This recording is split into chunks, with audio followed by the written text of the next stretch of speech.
안녕하세요. 행정사업동사무소 정도 김현 행정사입니다. 네, 지난 시간에 이어서 이번에는 고충민원이 도대체 뭐야?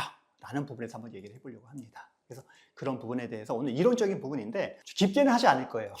왜냐하면 너무 깊게 하게 되게 되면 이 강의가 보통 4시간짜리입니다. 그래서 기업 컨설팅을 하거나 기업 대표님들이 그 정도까지 이해할 필요는 없을 것 같고요. 대충 어떻게 흘러간다라고 이제 이해를 하시면 되는데, 하나 팁을 드리면 소송 제도를 이해하게 되면 고충민원도 다 이해를 합니다. 소송 제도를 이해하면 행정심판도 이해가 빠릅니다. 왜냐하면 제도가 다 거의가 비슷한 부분이기 때문에 그런 제도를 조금 이해를 하시면 이해가 쉬울 수 있다라고 보시면 될 것 같아요. 한번 들어가 볼까요? 순서는 이렇게 잡아봤습니다. 한번 참고를 하시고요. 고충민원의 의의부터. 고충민원이 뭐냐라고 하면 행정기관에서 위법하거나 부당하거나 소극적인 어떤 불합리한 행정제도를 있을 때 국민의 권익을 침해하거나 국민을 불편 또는 부담을 주는 민원에 대해서 고충민원이라는 것을 제기를 하면 국민권익위원회에서 담당 위원회가 이제 정해져서요. 여기서 위원들이 여러 부처들이 굉장히 많아요. 세무를 담당하시는 분, 일반 행정을 담당하시는 분, 환경을 담당하는 위원회에 따로 있습니다. 그러면 해당 민원건마다 법원에서 재판부가 정해지듯이 딱딱 위원회가 딱딱 정해집니다. 그리고 조사 사무관이 정해지고요. 조사 사무관이 먼저 싹 조사를 합니다. 사안의 내용을 다 조사를 해서 이 내용을 그 위원회에 올립니다. 위원회에 상정하면 위원회에서 법원에서 판사가 재판하듯이 이분들끼리 모여서 이제 재판을 한다고 보시면 될 것 같아요. 그래서 또 조사관은 어떤 역할을 하냐면 해당 지자체로 와서 민원인과 행정 담당 공무원을 불러가지고 같이 얘기를 들어봅니다. 회의를 해서 양쪽 얘기를 들어보고 그 내용을 레포트를 작성합니다. 보고서를 작성을 하고 증거를 받고 이렇게 해서 그 내용을 또 위원회에 올립니다. 그러면 위원회에서는 심리 기일날 이거를 갖고 판단해서 결정을 한다라고 이해하시면 될 것 같습니다. 그리고 고충민원은요, 법원에서는 우리가 소송을 제기하면 법원에서는 판단 범위가 굉장히 좁죠? 이게 무슨 말일까요? 판단 범위가 좁다. 여기 나와 있는 것처럼 위법하거나 부당하거나 소극적인 처분이라든가 불리한 행정제도로 인해서 국민의 권익을 침해하거나 국민에게 불편한 부담을 주는 관한 민원이라고 되어 있어요. 그런데 법원에서는 위법성만 따져요. 위법한지 안 한지만 따지는 거예요. 그런데 고충민원과 행정심판은 이런 여러 가지 사정을 두루두루 따져가지고 이 관련된 행정행위나 행정처분이 위법한지 부당한지 이게 소극적인 처분을 했는지 두루두루 다 따집니다. 기타 재반 사정도 모두 따진다라고 이해를 하시면 될 것 같아요. 그래서 그런 부분이 있다면 이런 부분에 대해서 해결을 해주거나 뭔가 어떤 처분을 늦추거나 하는 것들이 가능하다라고 이해를 하시면 될 것 같습니다. 고충민원 절차는 좀 빠르게 보면요. 법원에 우리가 소송을 하는 것처럼 신청서를 논리적으로 잘 작성을 하셔야 됩니다. 증거도 만들고 증거 설명도 만들어야 되고 관련된 법리도 넣어야 되고 사실관계도 정확하게 해야 되고 사실관계를 정말로 이해를 잘 할 수 있는 내용을 잘 작성을 해야 됩니다. 아무래도 전문가의 어떤 손길이 필요한 부분이라고 생각하시면 될 것 같습니다. 그렇게 해서 뭐 이런 식으로 이게 처리가 된다 보시면 될 것 같습니다. 네. 그래서 서면으로 작성을 하고 서면을 한 다음에 추후에 또 이제 그 조사기일이 잡히면 현장 조사가 나와서 조사관이 구술 진술을 하거나 이렇게 해서 얘기를 들어볼 수도 있고요. 근데 위원회에서 심리하는 거는 위원회들만 모여서 같이 한다라고 이제 이해하시면 될 것 같아요. 네. 그리고 고충민원을 신청할 수 있는 분들은 이제 대리인 자격은 아래와 같은 사람들이 할 수가 있다. 그래서 다른 법률에 의해서 고충민원을 제기할 수 있는 자, 변호사, 임원 이런 분들, 뭐 형제자매도 가능하고요. 고충민원을 뭐 대리할 수 있는 이런 부분들은 뭐 여러 가지 또 이제 관련된 사안에 따라서 세무사가 될 수도 있고 행정사가 될 수도 있고 노무사가 될 수도 있고 법령에 따라 좀 달라질 수 있겠죠. 그런 부분들은 변호사만 나온 이유는 변호사는 제너럴리스트이기 때문에 나온 거예요. 왜냐하면 다른 자격증 다 넣어야 됩니다. 그럼 여기다가 법률에 다른 자격증 다 넣어야 돼요. 관세사, 뭐 이제 노무사, 행정사, 뭐 법 다 넣어야 됩니다. 그래서 이제 법률의 어떤 그 효율적인 어떤 규정을 기재를 위해서 이렇게 표현했다고 보시면 될 것 같고요. 네. 그런 다음에 민원이 제기가 되면 고충민원을 조사합니다. 그래서 국민권익위원회에서는 고충민원을 접수하게 되게 되면 지체 없이 그 내용을 조사를 합니다. 그래서 필요한 조사를 해야 되고요. 필요한 조사를 해서 그런 부분들을 레포트를 작성해서 위원회에 또 올린다라고 이제 이해를 하시면 될 것 같아요. 그리고 조사 방법은요. 권익위원회에서 이제 조사를 할 때에는 아래와 같이 이런 방법을 취합니다. 설명을 요구하거나 관련된 자료를 요구하거나 아니면 해당 기관의 직원이라든가 신청인, 이해관계인이나 참고인의 출석이라든가 의견 진술 등을 요구할 수가 있어요. 그 다음에 조사사항과 관계가 있다고 인정되는 장소라든가 시설에 대해서 현지 조사도 할 수가 있어요. 감정을 의뢰할 수도 있고요. 그래서 한번 이런 거 보시면 될 것 같고요. 네.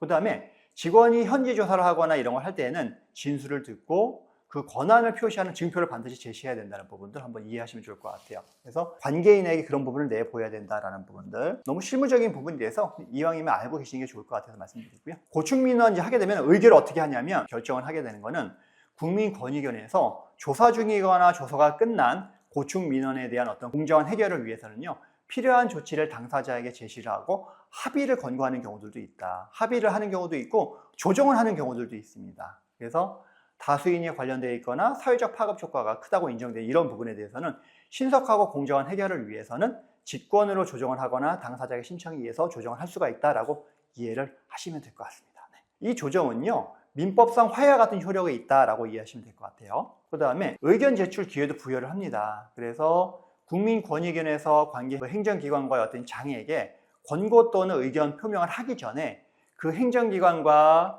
그 다음에 신청인 또는 이해관계인들에게 미리 의견을 제출할 수 있는 기회를 주도록 되어 있습니다. 이거는 어떤 행정처분을 하거나 어떤 행정행위를 할 때 마찬가지입니다. 소명의의 기회를 반드시 줘야 된다라고 이해하시면 될 것 같아요. 네.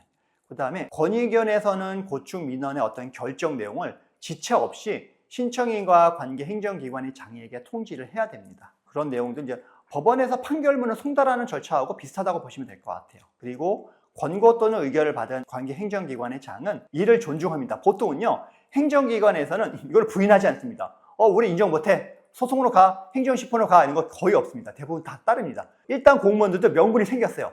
이거를 뭐 죽기 살기 싸울 이유가 없는 거예요. 공무원 입장에서도. 그래서 본인의 부담이 줄어들기 때문에 본인이 도감사라든가 국정감사 부분에 대해서 뭔가 빌미를 잡히지 않을 명분이 생겼기 때문에 그 부분에 대해서 권익위원회에서 어떤 의견 표명을 하게 되면 이거 이렇게 해 라고 하게 되면 그대로 따르는 경우가 대부분이다 라고 이해를 하시면 될 것 같아요. 네. 그 다음에 국민권익위원회만 이렇게 고충민원을 처리하는 게 아니고요, 해당 지자체도 있어요. 해당 지자체도 이 민원을 공정하게 처리하기 위해서 시민고충처리위원을 위촉을 합니다. 그래서 그 지역에 있는 공무원, 지역에 있는 교수님, 지역에 있는 변호사라고 하는데, 제가 보기에는 변호사 숫자가 훨씬 더 많은 것 같아요.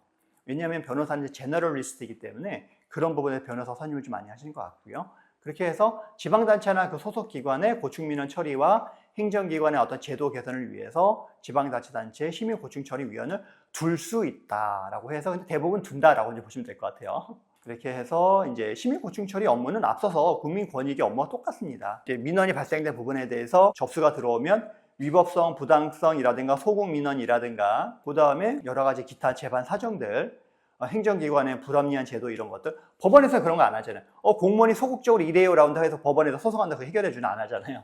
그래서 이런 부분들도 다 이제 고충처리위원회라든가 이제 행정심판으로 제기할 수 있는 부분들도 있다라고 이제 보시면 될 것 같고요. 그래서 소송 전에 이제 세 가지 문제 프로세스, 앞서서 말씀드린 것처럼 즉각적으로 이제 대응하는 부분에 대해서 행정사 등 인허가 전문가가 신속하게 반려 사안에서 파악하는 부분이 굉장히 중요합니다. 그래서 이제 인허가라든가 행정에 관한 전문가들이 이제 저희 행정사들이기 때문에 저희는 수많은 행정기관 담당자를 만나고 수많은 민원을 해결한 경험이 있기 때문에 그런 부분에 대해서 전략적으로 뭔가 접근할 수 있는 방안을 제시해 줄 수 있고요. 그 다음에 공무원과 그다음 민원인과의 관계를 유화적으로 해결할 수 있는 방법이 있습니다. 저희가 먼저 들어가서 재반 사정을 파악을 하고 공무원이 잘못 이해한 부분에 대해서 이해를 시키고 그 다음에 관련된 서류를 만들고 공무원을 이해시키고 설득하는 과정들을 저희가 진행을 한다라고 보시면 될 것 같고요. 그렇게 해서 공무원들이 저희의 민원을 잘 슬기롭게 잘 해결할 수 있도록 명분을 제시하는 그러한 업무를 마지막으로 저희가 하고 나온다라고 이해하시면 될 것 같습니다. 네. 그리고 옴부즈먼 제도와 이제 국민권익위 제도를 좀 활용하는 것도 좋지 않을까라고 생각을 합니다. 그래서 앞서서 말씀드린 것처럼 지자체에 있는 옴부즈먼 제도, 그 다음에 국민권익위에 있는 이제 고충민원 제도를 통해서 한번 해결하는 것도 좋지 않을까라고 생각을 합니다. 네. 이렇게 해서 이런 방안을 하시는 게 좋다. 그 다음에 이제 세 번째, 이 부분은 이제 다음 시간에 제가 이제 하긴 하겠지만 이제 행정심판에 대해서 간단히 말씀드리면 이제 여러 가지 판단 범위나 이런 부분이 좀 있고요. 행정심판은 판단 범위가 굉장히 넓어요. 그렇지만 소송 같은 경우는 판단 범위가 굉장히 좁은 부분들, 이런 부분도 있고요. 이 부분은 이후 시간에 하기 때문에 이건 패스를 하도록 하겠습니다. 그다음에 사전 예방 제도에서 앞서서 말씀드린 것도 사전 협의한다는 부분들 앞서서 말씀드렸고요. 이 부분도 빠르게 진행하고 마무리하도록 하겠습니다. 지금까지 이제 말씀드린 것처럼 고충 민원 제도는 이런 형태로 운영이 되고요. 그래서 기업 컨설팅을 하시거나 이제 기업 대표님들은 어떤 식으로 고충 민원이 흘러간다는 정도만 이해하시면 될 것 같습니다. 그래서 관련된 사안에 대해서 증거 조사라든가 어떤 사안 조사를 명확하게 해서 저희 행정사들한테 고충 민원 서류를 맡기면 변호사한테 소장 작성을 의뢰하는 것처럼 고충 민원서를 만들면 저희가 공무원들과 계속해서 만나고 경험했던 전략적인 부분과 노하우를 이 고충 민원서에 다 넣을 겁니다. 변호사가 법리적인 내용을 넣는 것처럼 법리적인 내용도 저희가 넣지만 그 이외에 여러 가지 고충 민원을 해결할 수 있는 여러 가지 전략적인 여러 가지 그런 부분들이 있습니다. 특유의 그런 내용들 다 작성을 하고 상황에 맞게 정리를 해서 제출을 하면 위원회에서 조사관이 선정이 되고 조사관이 여러 가지 조사를 끝내고 그 보고서를 위원회에서 상정을 하면 위원회에서 결정을 해서 법원의 판결문 같은 결정문을 받아볼 수 있다. 이 시스템만 이해하시면 되지 않을까라고 제가 생각을 합니다. 그래서 오늘은 고충민원 프로세스와 관련된 의의 부분에 대해서 말씀드렸어요. 꼭 기억할 거는 고충민원은 법원보다 판단 범위가 굉장히 넓고 신속하고 공무원들이 그 결정에 대해서 따라서 명분을 삼아서 민원을 쉽게 해결할 수 있다. 이것만 오늘 기억하고 가시는 게 좋을 것 같습니다. 네, 오늘 여기까지 하고요. 다음 이 시간에는 제가 행정심판도 마찬가지로 이런 프로세스에 대해서 좀 간략하게 설명을 드려서 앞으로 행정심판이 어떻게 흘러가는구나, 내가 기업을 운영하면서 아니면 기업 컨설팅을 하면서 기업 대표님이 관련된 여러 가지 행정처분을 받았을 때 직생이 취소됐어요, 벤처가 취소가 됐어요, 아니면 연구소가 취소가 됐어요, 뭐 많잖아요. 화장품 인허가가 취소가 됐어요. 기업에서 하고 있는 여러 가지 인가 인허가 이런 것들이 뭐 문제가 발생했을 때 어떤 식으로 행정심판을 대응하면 좋을지 무조건 법원은요 마지막에 생각하는 거예요. 마지막에 앞서서 해보고 나서 마지막으로 배수의 진을 치고 하는 게 소송이다라고 보시면 될 것 같습니다. 그래서 그런 부분들을 어떻게 하면 좋은지를 살펴보도록 하겠습니다. 오늘 여기까지 하고요. 지금까지 중소기업경영연구소의 명강사 김우현 행정사였습니다. 오늘 여기서 마치고요. 다음 시간에 행정심판에서 자세히 말씀드리겠습니다. 감사합니다.